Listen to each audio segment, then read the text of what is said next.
Bueno, buenos días a todos. No tengo la tarjeta, pero mi tarjeta ponía que hablo de infraestructuras, así que hablemos de infraestructuras. A lo largo de los años en este simposium, no se ve la presentación, creo. ¿No se ve? Bueno, hemos visto que diferentes clientes han presentado despliegues en sistemas cloud. También este año nos han presentado también casos de éxito, por ejemplo, sobre Verisaqua. Nosotros vamos a ir un paso más allá también, vamos a hablar de sistemas PaaS. Hemos recibido diversas consultas este año en nuestro departamento sobre este tipo de infraestructuras, en gran parte por la eclosión de Docker. A lo largo de los años se ha ido consolidando Docker y los sistemas PaaS también han ido moviéndose hacia este modelo. Bueno, primero vamos a poner un poco más de contexto. Estamos hablando al final de modelos de infraestructuras cloud. Los tradicionales, infraestructura como servicio, plataforma como servicio. Esas plataformas como servicio están evolucionando en lo que la bibliografía se conoce como sistemas CaaS, contenedores, software como servicio y, bueno, como son siglas muy chulas y en la tecnología nos encantan las siglas, José me decía ayer también que ¿conoces BaaS? Y digo, no el partner, sino era backend como servicio. Y digo, mira. Así que vemos que hay muchas opciones también. Bueno, tradicionalmente la primera que apareció, IaaS, infraestructura como servicio. Al final nos permite utilizar recursos, hardware como utility. Es una utility más que utilizamos y pagamos por su uso. ¿Qué nos ofrece? ¿Qué recursos nos ofrece? Pues redes. Nos podemos olvidar de montar switches, routers, configurarlos. Almacenamiento, los discos. Nos va a proporcionar también almacenamiento persistente.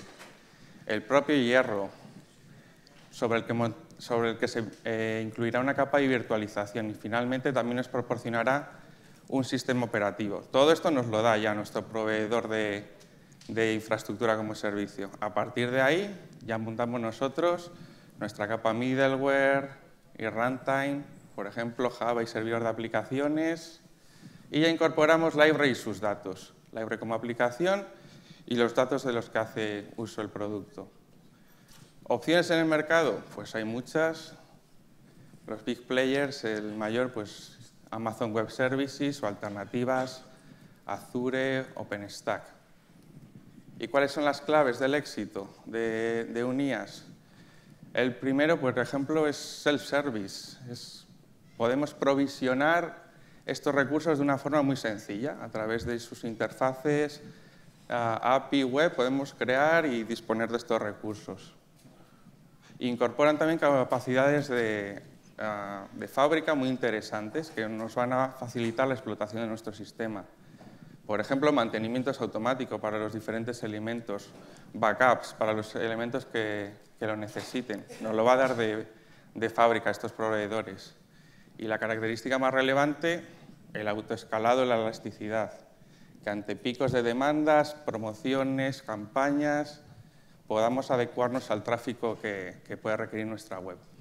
Bueno, pues en suma, tenemos una explotación más simplificada. Nos podemos olvidar de los detalles de configuración de todos estos recursos hardware que nuestra aplicación va a necesitar también. El siguiente paso, pues tenemos toda una serie de la pila de elementos que nuestra aplicación necesita ya externalizados. ¿Por qué no alguno más? Ya nos daba un IaaS toda esta capa, pues ¿por qué nos puede dar igual también el middleware, provisionarnos el middleware y el runtime, Java, el servidor de aplicaciones? Es precisamente lo que nos da y es la ventaja de estos sistemas y al final simplifican. Solo nos tenemos que preocupar por incorporar nuestra aplicación y sus datos. Lo simplifican porque al final se trabaja con una serie de combinaciones soportadas de frameworks y runtimes. Pues Java, una aplicación Java con frameworks Spring o una aplicación Java con framework Rails, por ejemplo. Y también tenemos diferentes opciones en el mercado. Los grandes del software están muy detrás de estos sistemas. OpenShift de Red Hat, que estaban por aquí ayer también, Cloud Foundry, Heroku, Bluemix de IBM. ¿Cuáles son las claves de este sistema? Pues como os decía, se soportan diferentes combinaciones de frameworks, middleware, runtime. Hay unos conjuntos de frameworks y combinaciones de productos que directamente nuestro sistema PaaS nos va a dar. Están muy orientados, como veíamos también antes con Manu, al despliegue continuo, a poder incorporar rápidamente y frecuentemente cambios en nuestro sistema de producción, incorporar nuevas funcionalidades. ¿Por qué? Porque también, como nos decía antes Manu, pues automatizan muchas partes de los procesos. Desde el código fuente, lo recogen de los repositorios, ejecutan nuestros tests, los despliegan, incorporan las dependencias, todo eso de una forma más automatizada. Tareas que antes eran más manuales, en estos sistemas nos proporcionan un mayor automatismo. ¿Y cuál es el beneficio en suma? Tenemos un mejor DevOps. Al final, DevOps entendido como esa cultura de colaboración entre desarrollo y operaciones, de la forma que tanto desarrollo y operaciones saben las plataformas con las que trabajan, está delimitado y el conjunto bien establecido, mejoramos esas operaciones y ese DevOps. Y el time to market. Automatizamos gran parte de los procesos, podemos llevar a producción mucho antes muchas nuevas funcionalidades. Bueno, seguimos evolucionando. ¿Cómo sigue evolucionando el mercado? Pues como lo que se está empezando a conocer como CaaS, es una evolución de los sistemas PaaS, contenedores como servicio. Nos darán también las capas inferiores, que antes también nos daban, y aquí la clave está en esa capa. Incorporamos un sistema operativo, pero también un montón de contenedores, como veíamos antes también como Manu. Ese Docker Engine se incorpora al sistema operativo y lo que tenemos que incorporar nosotros es una imagen del contenedor que nosotros creemos. Incorporaremos en ese contenedor el middleware que queramos, el runtime que queramos y library esos datos.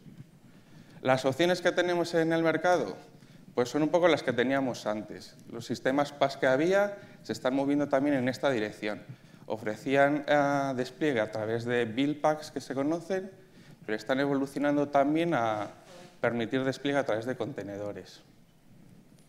Los que veíamos, OpenShift de Red Hat, Bluemix, Docker también tiene su propio sistema PaaS. Hay también uno más, conocido como Rancher.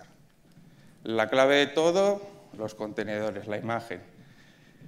Esa imagen universal, y es la clave del éxito de Docker, ha conseguido centralizar, unificar, establecer un estándar para la paquetización y distribución de las imágenes.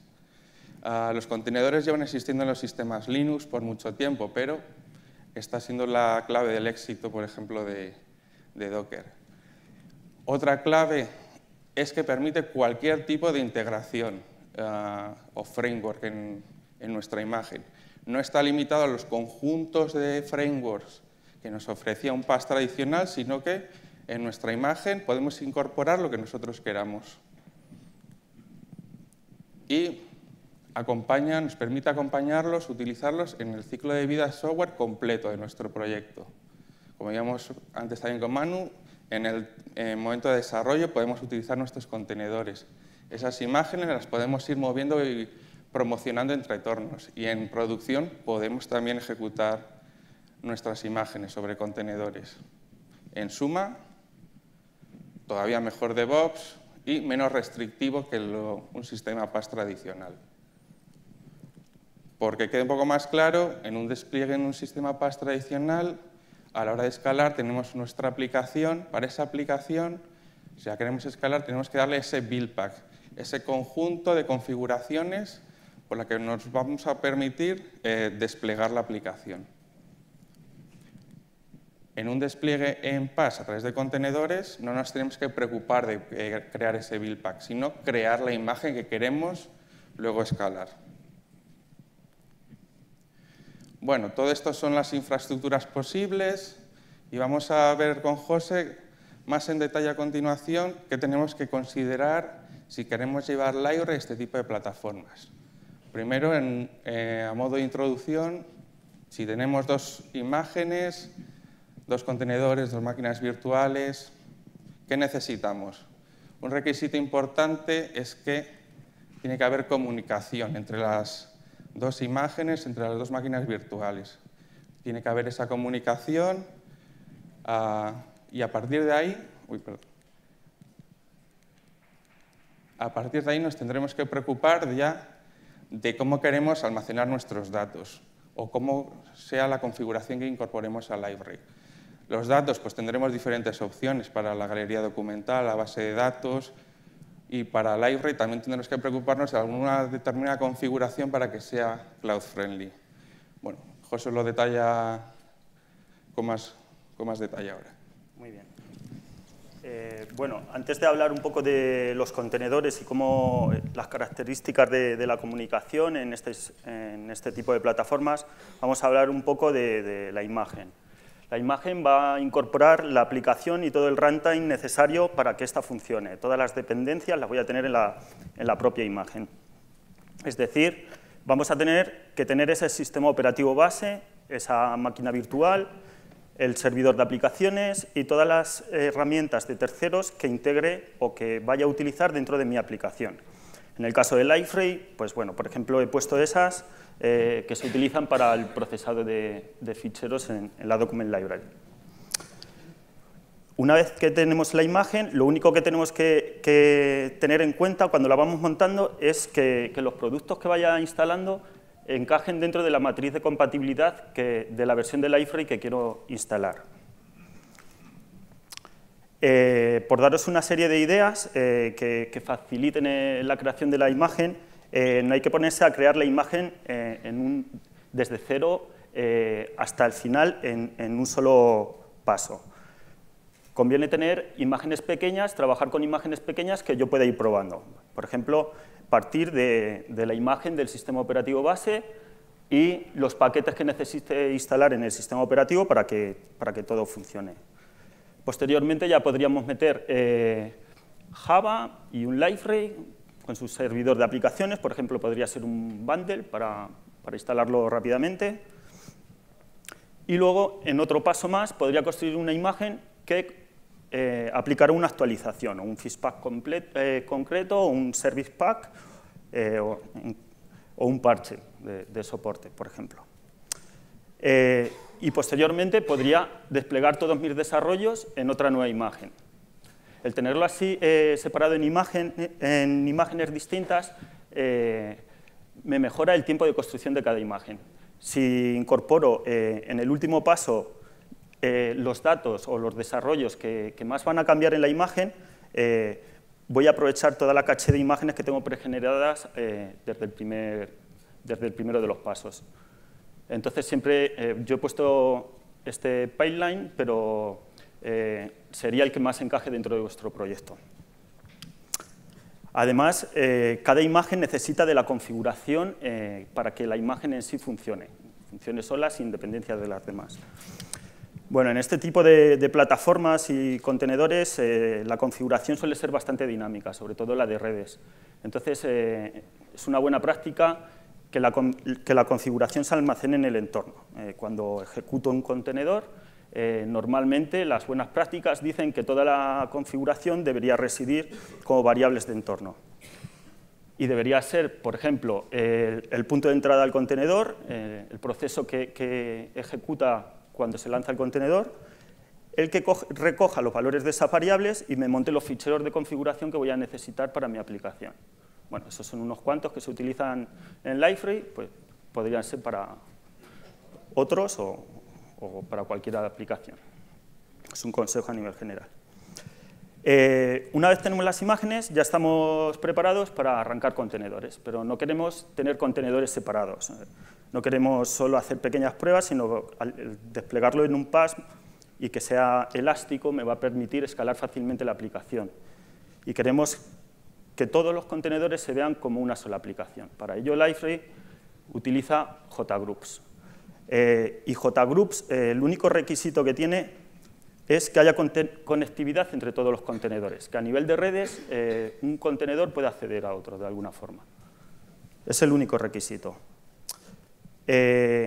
Cuando se activa un clúster por defecto en Liferay, viene preconfigurado. Bueno, necesitamos esta comunicación para que los nodos se puedan pasar mensajes y estén sincronizados para hacer distintas acciones. Por ejemplo, decidir qué nodo va a ejecutar las tareas programadas y así evitar duplicidad de acciones.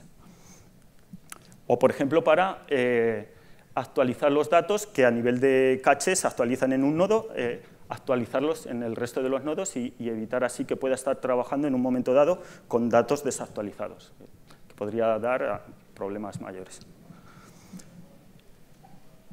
Para esto, JGroups tiene distintos tipos de comunicación. La basada en UDP por multicast es la de por defecto que Liferay incluye cuando activamos un clúster. Es la configuración más sencilla, en la que los nodos lo único que tienen que conocer es una única IP a la cual envían los mensajes y los reciben el resto de nodos. Es la IP a través de la cual van a realizar la comunicación. Como es solo una IP la que tenemos que conocer, se puede preestablecer y es una configuración muy sencilla, que podría incluso residir en la imagen. Y es una comunicación bastante optimizada. Solo hay una conexión a esa IP y un envío para una comunicación entre todos los nodos del clúster. Pero, sin embargo, esta opción, que es la que Liferay incluye por defecto, no la vamos a poder utilizar en los PAS. En los PAS, por motivos de seguridad, está prohibida la comunicación multicast. Entonces tenemos que recurrir a otra opción de configuración de JGroups, que es utilizar TCP y utilizar unicast. En esta comunicación, cuando un nodo se quiere comunicar con el resto, lo que tiene que establecer es distintas conexiones con cada uno de los nodos y enviar el mensaje que quiere enviar. Esta comunicación es algo más tediosa de configurar porque me exige conocer todas las IPs de todos los nodos que van a componer el clúster. Y además es menos óptima, me puede llegar a saturar la red porque son múltiples las conexiones que se hacen. Entonces, si tengo muchos contenedores corriendo, puede haber una saturación de red por este tipo de comunicación. Sin embargo, es la que se permite dentro de los PAS y la que vamos a poder utilizar. Pero no todas las opciones que tenemos con JGroups de hacer unicast no son válidas. Por ejemplo, TCP ping, necesito conocer todas las IPs con anterioridad. Y tenemos un problema, que cuando ejecutamos un contenedor, no sé qué IP le va a asignar el PAS a ese contenedor. Entonces, es una opción que no vamos a poder utilizar. Sin embargo, hay métodos de autodescubrimiento. Por ejemplo, JDBC ping, un nodo o un contenedor, cuando arranca un contenedor, este se registrará en base de datos y dará su IP a conocer al resto. Utilizan la base de datos como un servicio para registrar sus IPs. Esta es la opción que más encaja dentro de Liferay y es la más extendida entre la gente que no puede utilizar multicast y además estamos utilizando un recurso que ya tengo, que es la base de datos. Podríamos delegar en otros servicios si los tuviéramos. JGroups también tiene otros protocolos que se pueden configurar y bueno, ya dependiendo de si en nuestro PAS voy a tener esos servicios, pues podríamos utilizar otro de los que ahí hemos especificado, ¿vale? Que utilizan o almacenes de S3 o de Google o de Swift. A nivel de configuración vamos a tener que revisar todo el tema de redes. Por ejemplo, esta es la configuración que a nivel de Liferay, cuando active el clúster y cuando me empieza a levantar contenedores, voy a ver que me puede afectar al funcionamiento de la aplicación. Es una configuración de seguridad para evitar redirecciones maliciosas a destinos que no son de confianza. Entonces tenemos que tener todos los destinos, que básicamente serán las IPs de los contenedores, preconfigurados. Nuevamente, tenemos que conocer las IPs con anticipación a arrancar los contenedores y es una opción que no sería válida. Sin embargo, esta misma configuración se puede hacer por dominio. Normalmente la lista de dominios a los que responde mi aplicación sí que la voy a conocer con anticipación y la podré establecer antes de arrancar los contenedores. Esta sería la opción a utilizar en esta medida de seguridad que tiene el iFree. También se puede desactivar poniendo la lista en blanco, aunque no está recomendado, pero bueno, podéis hacer a lo mejor reglas en los balanceadores que eviten las redirecciones a otros dominios que no sean de confianza. Seguimos con datos. ¿De dónde puedo coger los datos o dónde puedo almacenar los datos? Pues la base de datos. La base de datos será un servicio que me puede proveer el PaaS. Lo único que tengo que saber a nivel de configuración es que tengo que utilizar identificadores que el PaaS conozca, que el PaaS sepa resolver para redirigir al servicio de la base de datos. Y además tengo que verificar que ese servicio encaja dentro de las versiones que tenemos en la matriz de compatibilidad del iFree. Más datos. El repositorio de documentos. Exactamente igual. Los datos tienen que ser accesibles a todos los contenedores. Entonces, hay varias opciones. La propia Document Library tiene distintas configuraciones. La más utilizada se podría resolver en este tipo de plataformas con un volumen persistente compartido que enlace a los contenedores cuando los ponga en ejecución. A su vez, es recomendable que ese volumen persistente sea un contenedor en sí. Esto a nivel de recomendaciones. O también podría utilizar la Document Library con otro driver de los que soporta, por ejemplo, y delegar la persistencia de documentos en otros almacenes, por ejemplo, un S3, un servicio cable CMIS o con JCR en base de datos. Más datos. Los datos de los motores de búsqueda. Hay que persistir los índices y hay que buscar en los motores de búsqueda. Pues tenemos las opciones de Elasticsearch, que nos hablará Jorge a continuación, de todas las consideraciones a tener en cuenta con Elasticsearch, y Solr. Muchos PaaS ya incluyen estos servicios y los podríamos utilizar siempre y cuando encajen dentro de la matriz de compatibilidad del iFree. Si no, pues tendríamos que montar nosotros el servicio o tenerlo accesible desde nuestro PaaS. Y exactamente con todos los servicios que vayamos a utilizar, la iFree se integra con muchos servicios, pues tendríamos que ir viendo exactamente los mismos puntos, que a nivel de configuración utilice identificadores o nombres de dominio que mi PaaS sepa resolver y tenga conectividad hacia ellos en todos los contenedores. Y estas mismas consideraciones las tendríamos que hacer para todos los desarrollos. Por ejemplo, si tenemos un desarrollo que ataca un web service, pues el endpoint debería saber resolverlo el PaaS y yo me debería preocupar de realizar esa configuración. Además, vamos a necesitar registrar los contenedores. ¿Qué pasa con la licencia? Estamos hablando que el tema de las IPs no se puede asegurar dentro del mundo de los contenedores. Entonces, hasta ahora las licencias dependían de IP, MAC y hostname. Pues a través de iFree Connected Services se ha creado un registro de licencias basadas en token, que son un token que es independiente de IP, de hostname y de MAC. En él podremos nosotros mismos, accediendo a lcs.lifree.com, gestionar nuestros propios entornos y tokens. Generaremos un token por entorno.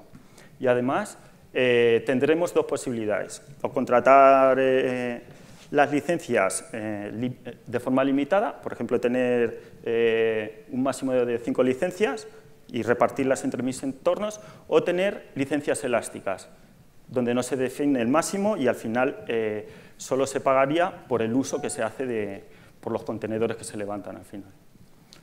Y bueno, el único requisito es tener conectividad hacia LCS, a través de una conectividad por SSL. Y esto ha sido todo. No sé si hay tiempo para preguntas.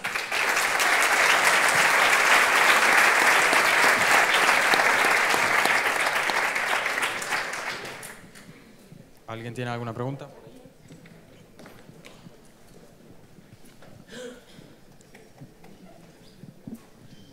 Buenas. Yo tenía una pregunta en respecto al almacenamiento compartido. Comentáis de sacarlo fuera de los contenedores y era para saber qué acercamiento hacéis al problema. Si montáis una máquina con Samba para tener acceso a los datos o cómo lo estáis planteando. Al final es lo que puedas utilizar en tu PAS. Son recomendaciones generales y bueno, si lo puedes hacer con un Samba, perfecto, pero no está orientado a nada, sino podrías utilizar cualquiera de los servicios que integra la Document Library. Por ejemplo, hay gente por aquí que te puede contar, están haciendo pilotos en este tipo de plataformas y te pueden... luego, si quieres, me preguntas y te dirijo a ellos para que sepas cómo han resuelto esta necesidad. ¿Alguien más?